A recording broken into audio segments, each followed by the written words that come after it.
విద్యుత్ విచారణ కమిషన్ కొత్త చైర్మన్ గా జస్టిస్ మదన్ భీమరావు లోకూర్ ను ప్రభుత్వం నియమించింది. గతంలో ఈ కమిషన్ చైర్మన్ గా ఉన్న జస్టిస్ ఎల్ నరసింహారెడ్డి స్థానంలో జస్టిస్ లోకూర్ బాధ్యతలు స్వీకరించనున్నారు.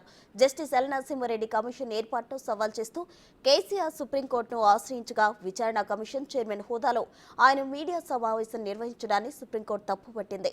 ఈ కేసు విచారణ సమయంలోనే జూలై 16న justice L Narasimha Reddy commission chairman పదవి నుంచి తప్పుకుంటూ రాజీనామా లేఖ పంపారు.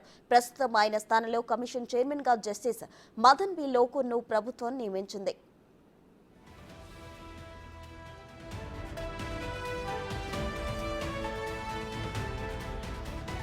జస్టిస్ నరసింహారెడ్డి 15 మంది సాక్షుల వాంగ్మూలాలను నమోదు చేశారు. గత కమిషన్ విచారణ ఆగిన చోట నుంచి కొత్త కమిషన్ కొనసాగించొచ్చని సుప్రీంకోర్టు స్పష్టత ఇచ్చిన నేపథ్యంలో ఆ వాంగ్మూలాలను పరిగణలోకి తీసుకునే అవకాశం ఉంది. ఇక ఢిల్లీకి చెందిన justice Madan B Lokur 2011 November నుంచి 2012 జూన్ వరకు ఉమ్మడి ఏపీ హైకోర్టు ప్రధాన న్యాయమూర్తిగా బాధ్యతలు నిర్వహించారు. 2012 జూన్ 4న సుప్రీంకోర్టు న్యాయమూర్తిగా నియమితులై 2018 డిసెంబర్లో పదవీ విరమణ చేశారు.